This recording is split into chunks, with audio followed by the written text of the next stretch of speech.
Welcome once again to Vac Lab Reviews, and this time we have it's a loaner 2023, but it's brand new, only has a couple hundred miles on it, CX-30 all-wheel drive turbo.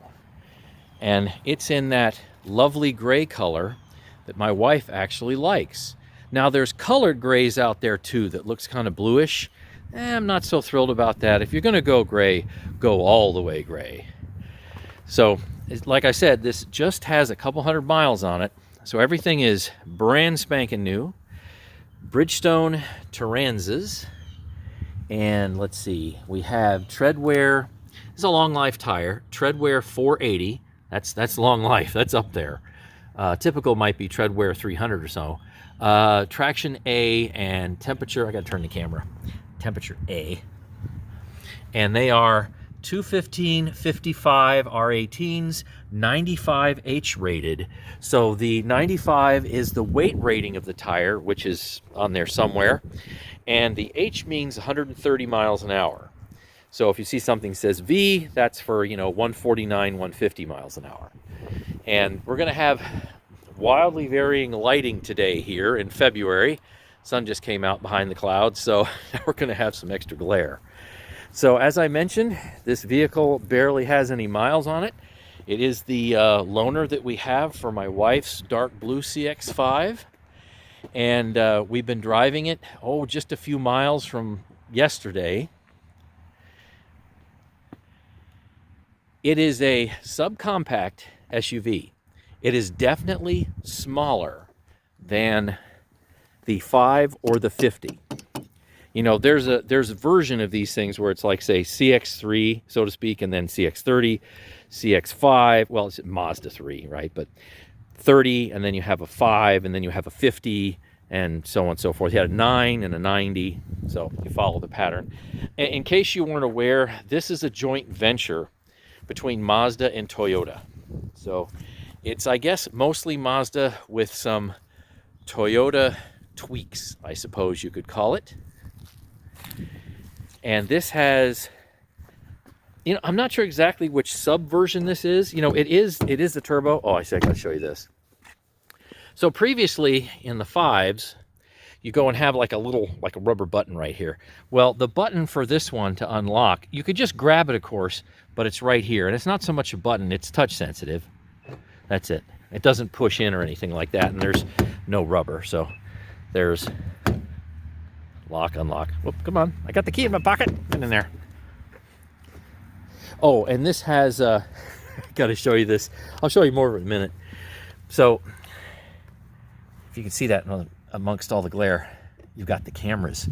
So it's got I'm going to call it bird's eye view backup in parking camera. I know Mazda has their own labels for stuff, but it's hard to keep all this stuff straight because, this kind of similar feature varies per name brand of vehicle.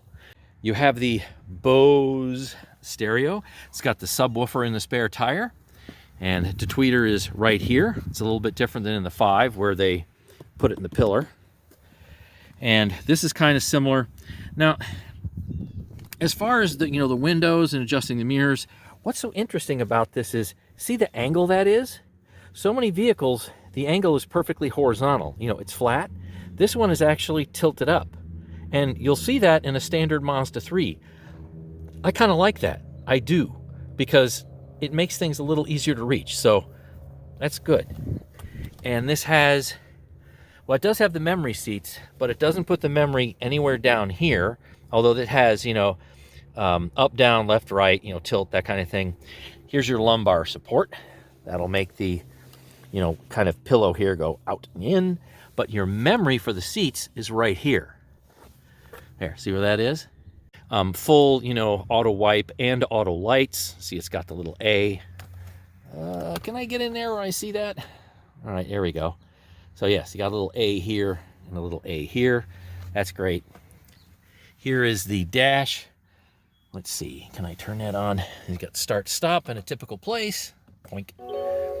There we go.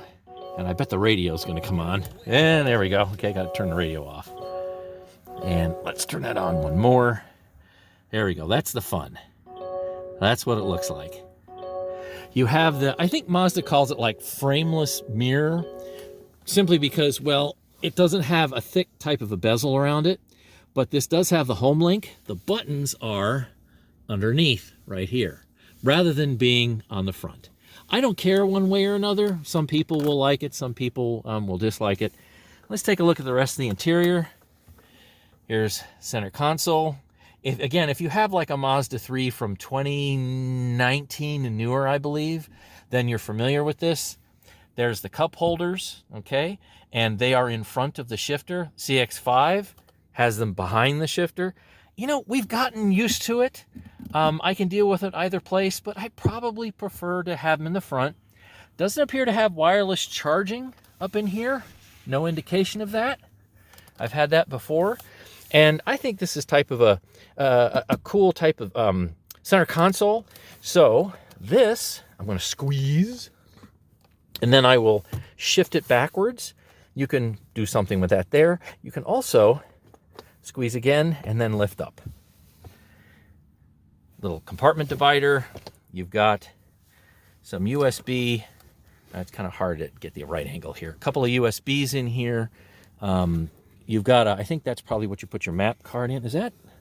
Yeah. So if you had navigation map, it would slot in here, right there, right in there.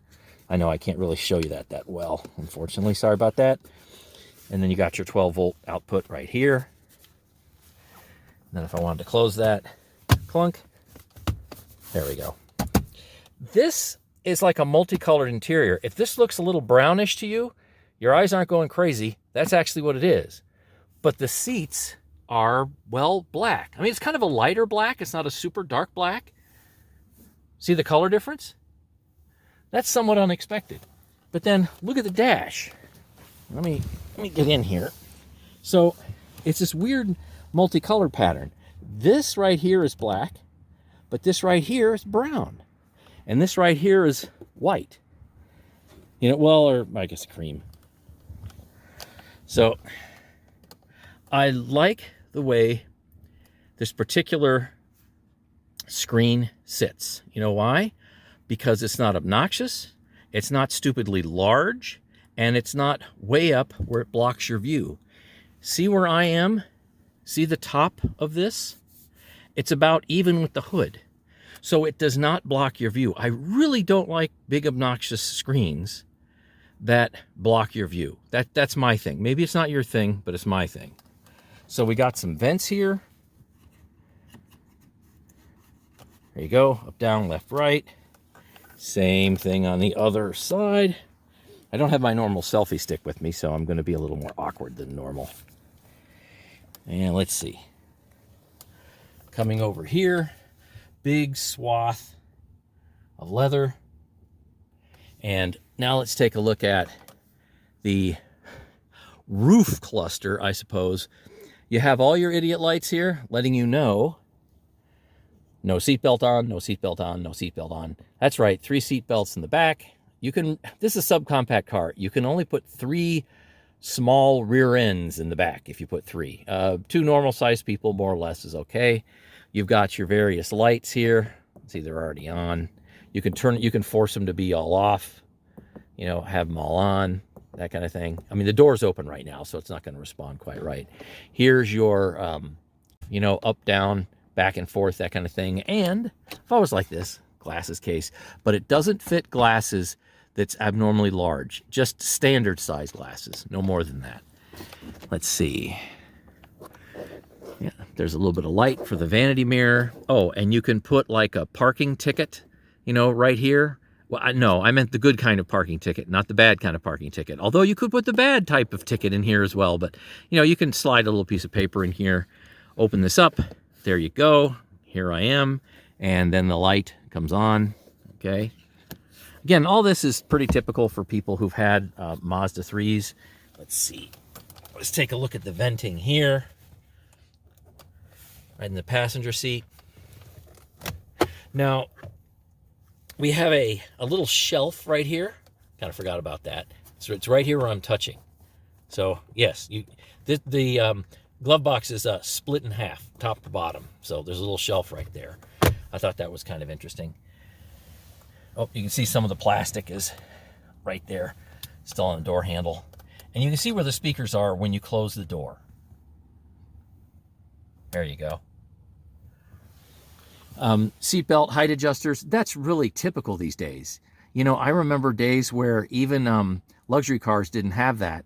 And then suddenly they had them, and now, you know, economy, and I use that term loosely considering the MSRP of this particular beast, they have all these features. All right, let's keep going. Oh, you know what? Steering wheel. Let's see, can I get in a spot? Yeah. You've probably already seen this. But here we go. Here's the left side of the steering wheel. See, volume up, down, source. When you hit this button right here, then you can talk to your vehicle. You know, tell it tune to 98.9 or something like that. That looks like something with the phone. Info, that should actually change your center part of your cluster, that center dial. That's adjustable. There we go.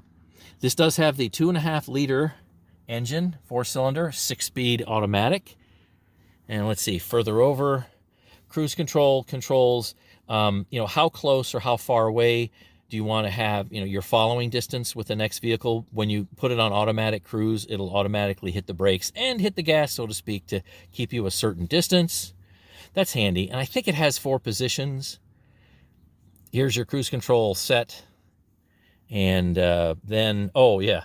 So this is going to be, let's see, right here.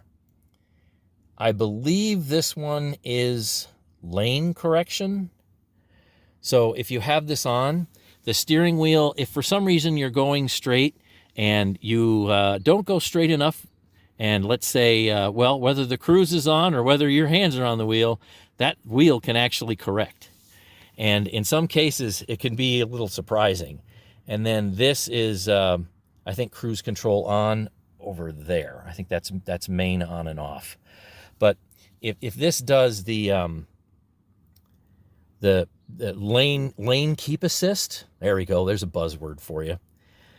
It can be pretty, shall we say, dramatic for the 3. Now, we do have it in our 5s, had it for years, and the effect is a lot less dramatic. It doesn't shock you, and it doesn't rip the steering wheel out of your hands.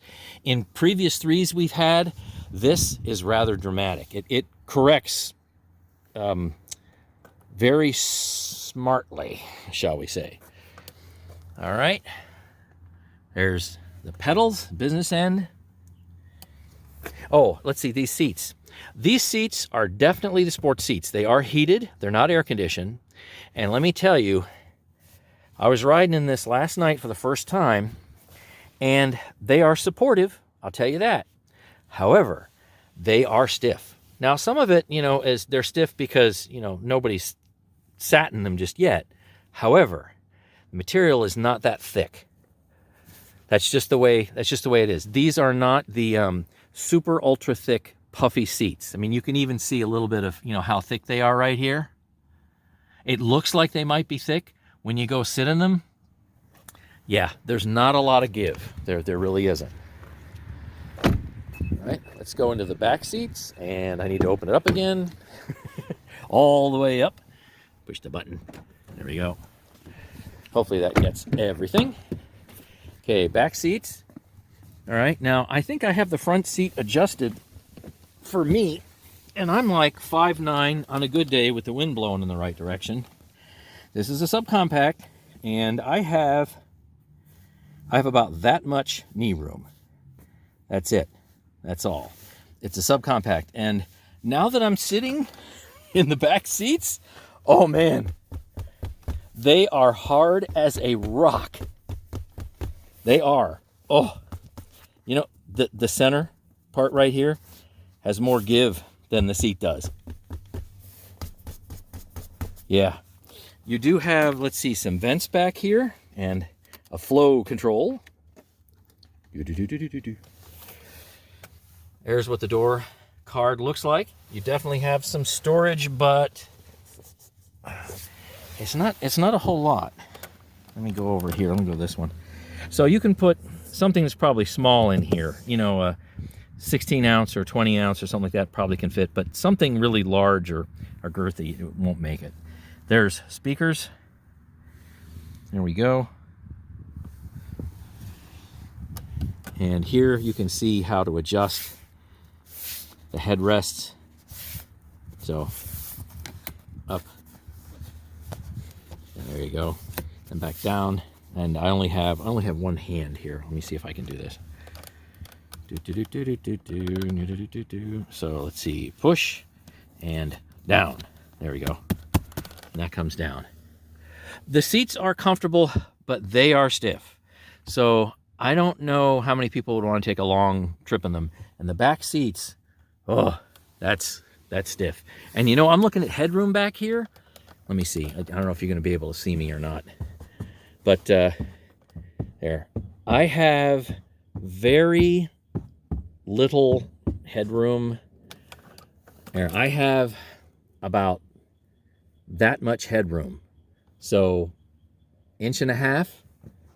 Yeah, and it's mainly because of, you know, the moonroof right there. So it's a lovely moonroof, but it definitely takes away from your rear seat headroom. You can see a little bit of how this has to kind of come down into the cabin. It intrudes a bit, and there's just not a whole, there just really isn't a whole lot of headroom back there. So for 6-footers in the back, that's not going to happen. Let's see. Got anything interesting here? Just 2 cup holders, no charger, nothing like that. And there's not a pass-through. I'm looking. I'll check in the back to see if there's something interesting I can do in order to, you know, check if there's still a pass-through, but I don't believe there is. You've got all your, your latch stuff. And let's see, if I want to put the seats down, I can do it from here. I can push that button, and these are 60-40 split. So the center doesn't go down like in the 5. So that's your 60% right there. And then that's your 40. So it's just a 2 split rather than a 3 split. Gas. Got the wiper. Oh, and it's got roof rails, and you can hook, you know, various different things up in there, I guess, for those people who want to do that. Going up. Okay. Go down, or I guess go down and lock. Here's the rear. That's pretty roomy. Oh, we got a light. That's right. Got a light. Right there. It's automatic. And you've got something where you can, imagine, oh, here we go. Yeah, there we go. So you can probably hook up some, you know, like netting or webbing. Has one on one side and then, you know, one on the other side. Tie downs, whatever you like to call them. And there is the Bose in the subwoofer. I mean, the Bose in the subwoofer. The Bose in the spare tire. Looks like it's a Kenda 135 8017. 103M rated. Okay, I'd have to look up and see what M is as far as like weight rating. There's your jack. Right? There's a strap. Okay, got yourself a strap. And everything you need to, you know, like remove a tire and jack up the vehicle. That's all right there. And this will actually come down here. I push the button.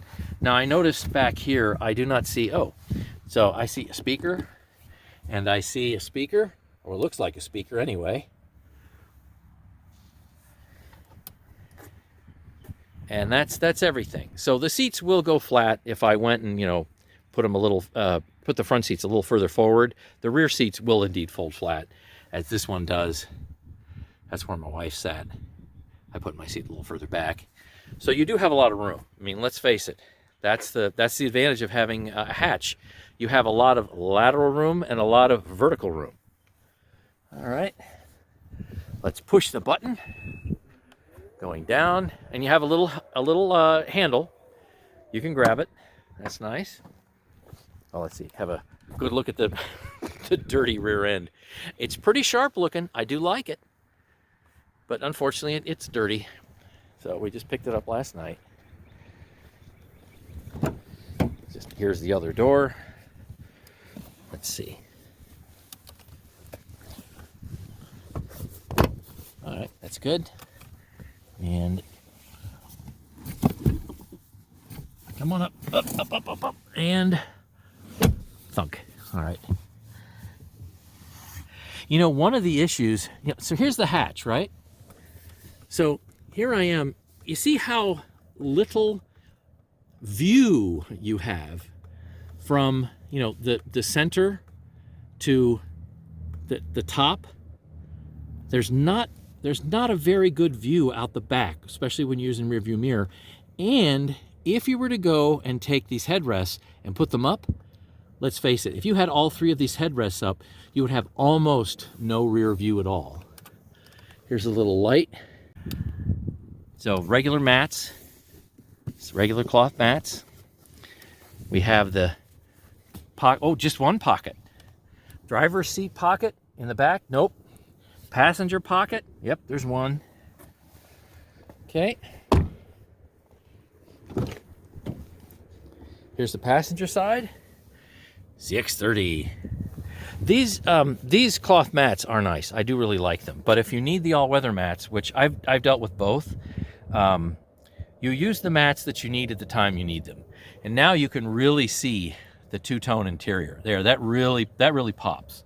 So some people may like that, brown offset with black. Other people might say, give me more of it. Maybe other people say less. But this seat is fully manual. There's no electric anything here, and no memory, of course. So you just have the bar, for the rake. So that was a little surprising. In a car of this price, the passenger seat is as manual as you can get. As a matter of fact, here, let me move that up. Okay, how about, I'll show you the other camera. So you've got probably some radar and other sensors in here, but here is a front-facing camera. Then, of course, you have both in the mirrors, like I showed you earlier. Let me open the hood. Let's see, clunk. And you know what? I wonder, let me see what it has for the, how to open the gas. I think you just push it. Yeah. So this is locking mechanism right here. So when you lock the car, this will lock this cap, this cover. But if the car is unlocked, then you can go and release it by just pushing on it. That's it. Now let's see, can I get this with one hand? Oh, that's a heavy hood. Boy, that is heavy. Okay, Sky Active Turbo. I had this in my 2022 CX-5 Turbo. I take a good look at that engine bay. Isn't that sharp? Here's the wipers. My wife realized that the squirters for the wipers are actually contained, in the wiper itself, in the wiper body in the arm. So it doesn't come from, say, the cowl, the body of the car. So that's nice. I've had that before in other vehicles, and I do enjoy that.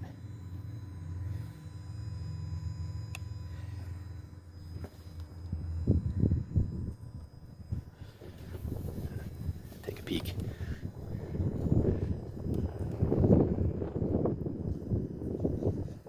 There we go.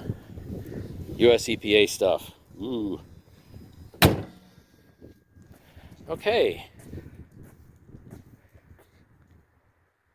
Now you know what we need to do? After all this yapping, we need to go on a test drive.